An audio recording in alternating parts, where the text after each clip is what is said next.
What's up YouTube? It's Ben, and in this video, I'm going to talk about the best interview questions and the answers that you should expect. All right, guys, so welcome back to my channel, or welcome if you are brand new. If you've already been following me, thank you. If you've not, you should definitely subscribe to the channel, hit that bell alert button so you know every time I go live with a video, and also join our Facebook group, Recruiter Empire, link right down below this video, and let's jump right into interview questions and answers. So the main reason I wanted to make this particular video is that I know most of you guys are recruiters, and that is my main business as well, teaching recruiting, right?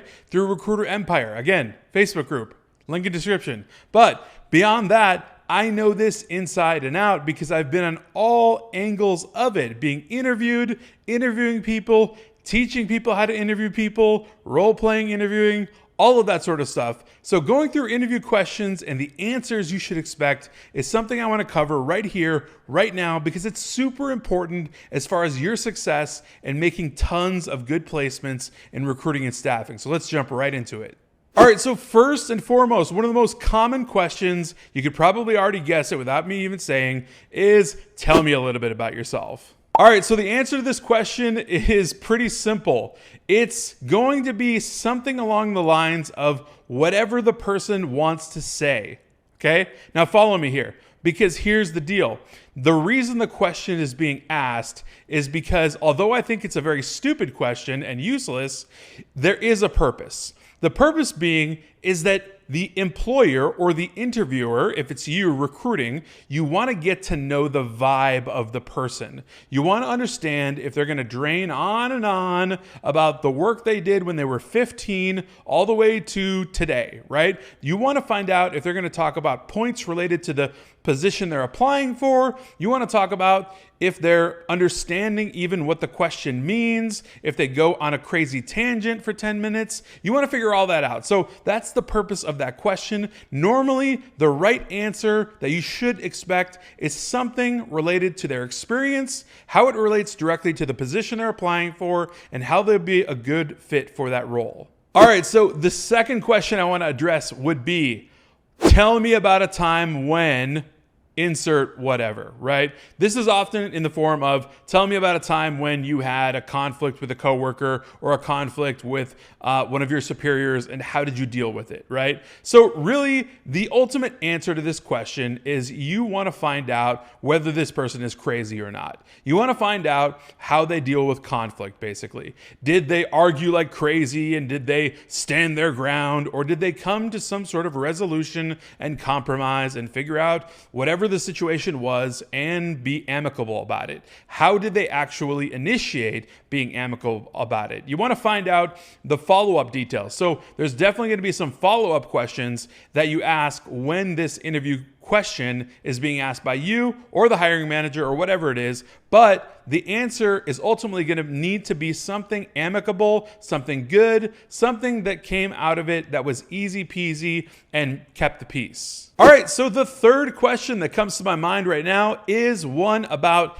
how do you work? Do you work well individually, or do you work well on a team, or how do you work well with others? It can be phrased many ways, but this is basically just testing whether or not this person works well with others. Really, that's what we want to find out here. So the ideal answer is obviously that yes, they do work well with others. So you're going to want to look deep, right? You have to read between the lines when you're getting these answers from candidates, because whatever they say is what they say, but you got to read between the lines and really understand the vibe of what they're putting out. They can say anything they want to say, but you really have to ask some follow-up questions, maybe dig a little bit deeper, maybe bring some things up they mentioned previously and say, so how did you work well on a team when you worked in this role or that role, or what types of things did you do with other team members? You know what I mean? Get into it, right? So ask those deeper questions to figure out how they work well with others, because that is super, super important,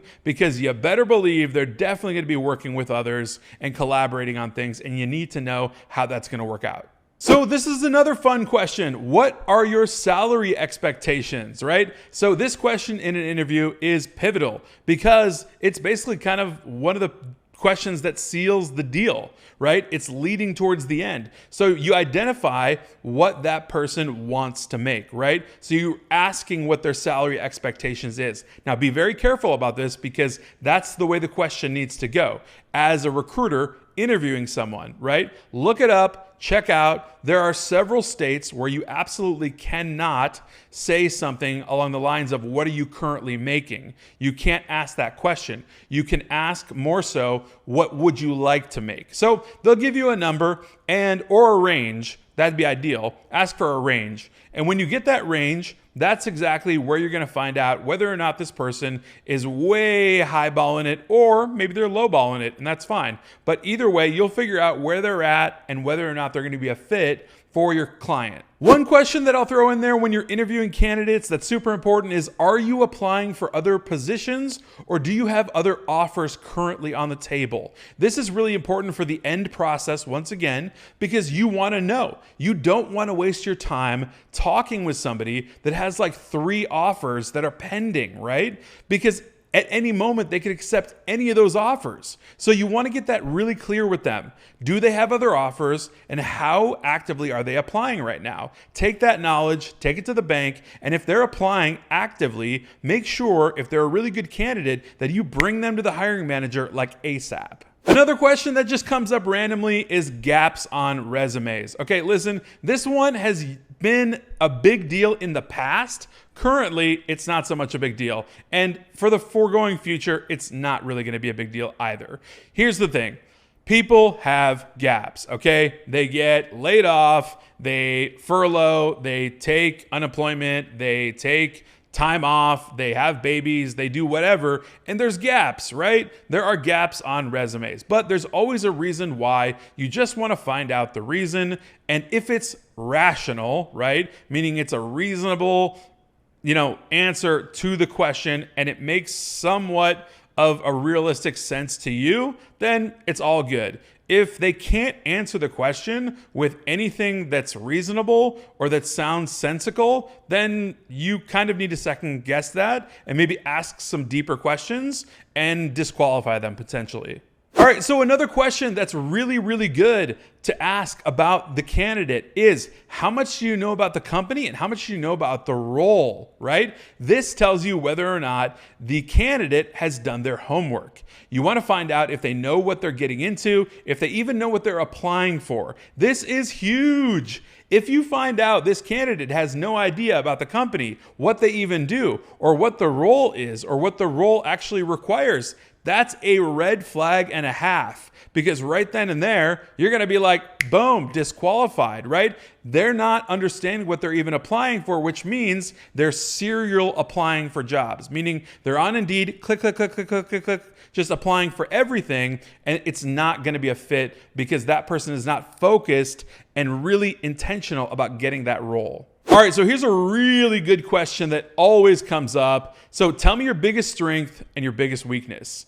So the best answer to this ultimately is honesty. That's what we're looking for in the answer.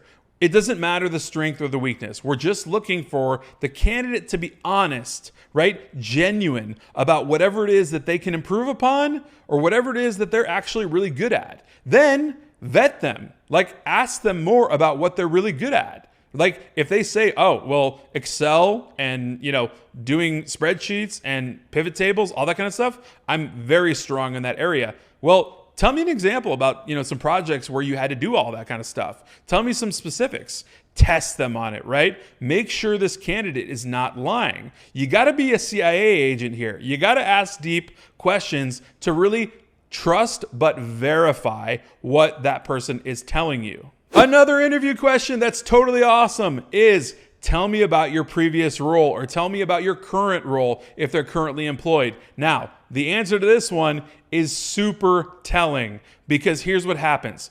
If the candidate talks crap or talks bad about their current employer or specifically their current manager or the people they work with, and they go like hardcore deep on it. Like, I hate Jim. I hate Bob. I hate working for XYZ company. Like, it's just horrendous and blah, blah, blah, blah, blah.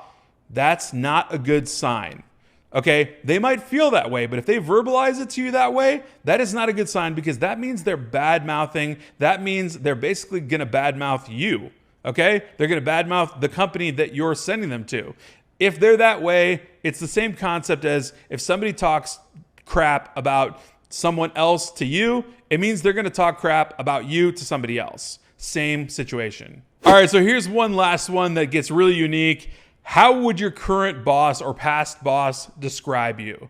So again, this circles back to tell me a little bit about yourself, the honesty answer, right? We want to find clarity in the honesty, because what we can do is check references after we interview this candidate and actually validate whether or not that boss actually validates and says the same congruent thing that the candidate tells you on the interview. So if they say, my boss would describe me as super efficient, super proficient, super just productive overall, and then you find out on the reference call with the boss, they came in late all the time, they were not productive, they wasted about half of the day, and we really never got anything done with that certain person. Well, there you go. You have dissonance. You know right away from the information you collected on the interview that you have dissonance, and there's a mismatch between what they told you and its dishonesty. So you're identifying this dishonesty. And really, at the end of the day, so much about these interviews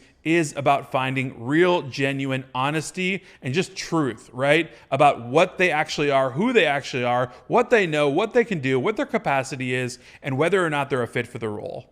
All right, guys, those are just some brief questions that you can ask in your interviews when you're interviewing good candidates for the roles that you need to fill for your clients so that you can get paid. And I'm trying to help you out by giving you really good insights on what the answers should be or should not be, and what you should look out for as far as yellow and red flags, right? Take that as you will. Hey, if you enjoyed this video, please smash that like button, hit the subscribe if you're not already, and be sure that you're in our Facebook group, Recruiter Empire, link right down below this video. We talk about interview stuff all the time in the Facebook group, so we definitely want you in there. Again, link in description, and I will see you guys next time.